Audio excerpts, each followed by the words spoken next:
Many companies spend a lot of time and energy on getting an overview of product and component deficiencies and capacity constraints, so they can set a delivery date for the customer.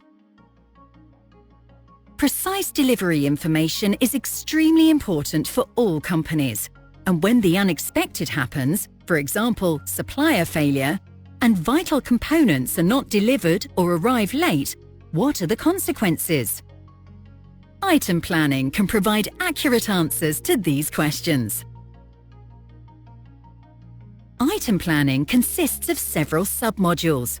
First, we look at a product's expected profile based on expected availability and depletion, sales orders, purchase orders, production orders that are planned over time. Based on this, an expected availability of the item is calculated, and this can be displayed in various ways.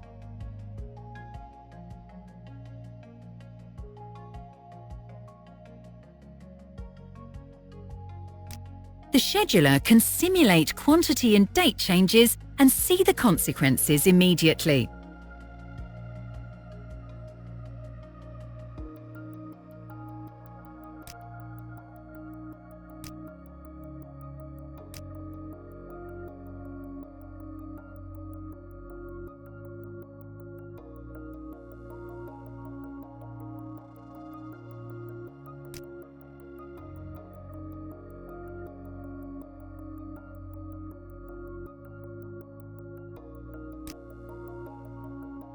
If the planner discovers a defect in a composite bomb product, it is important to be able to see when that product can be delivered.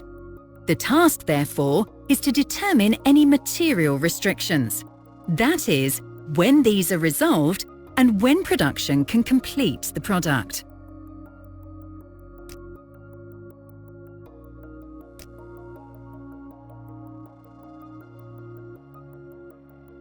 The example shows that critical components must be procured, and when this problem is solved, the product must be manufactured. The example shows that either we or the customers want the product on September the 14th. We cannot do that.